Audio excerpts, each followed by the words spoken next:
মুসা নবী একদিন আল্লাহর কাছে কয়, আল্লাহ ফেরাউন এত জ্বালান জ্বালায়, তুমি কি ফেরাউনকে গজব দিয়া ধ্বংস করতে পারো না? আমার আল্লাহ কয়, মুসা আমি ফেরাউনকে 4টা কারণে গজব দেই না। কয় কারণে?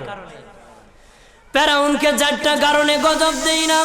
1 নম্বর কারণ হলো রে মুসা, সারাদিন ফেরাউন বলে আমি খোদা, আর রাত যখন হয়ে যায় জঙ্গলে যায় করলাম আমি জানি তুমি খোদা, আমি খোদা না, কিন্তু আমারে মানুষ খোদা কইলে ভালো লাগে, খোদা কইলে ভালো লাগে।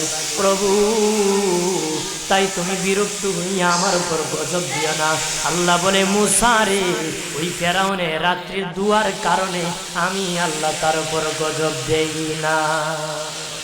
2 নম্বর কারণ হলো, আরে মুসা তোমার মুখে দাড়ি, ফেরাউনের মুখে দাড়ি, তোমার পরনে জুব্বা, ফেরাউনের পরনে জুব্বা, তোমার মাথায় পাগড়ি, ফেরাউনের মাথায় পাগড়ি। আমি যদি গজব দিই জুব্বার বেজ্জতি হবে, পাগড়ির বেজ্জতি হবে, দাড়ির বেজ্জতি হবে।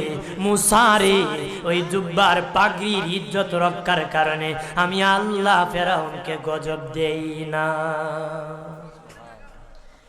3 নম্বর কারণ হলো, আল্লাহ বলেন মুসা রে মুসা 3 নম্বর কারণ হলো, ফেরাউনের বাড়িতে একটা এতিমখানা আছে, প্রতিদিন দুপুর বেলায় এতিমরা ফেরাউনের বাড়িতে মেহমানদারি করে।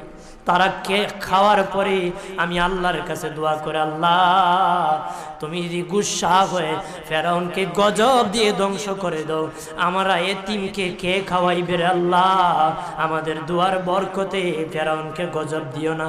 আল্লাহ বলে, মুসা রে এতিমের দুয়ার কারণে আমি আল্লাহ গজব দেই।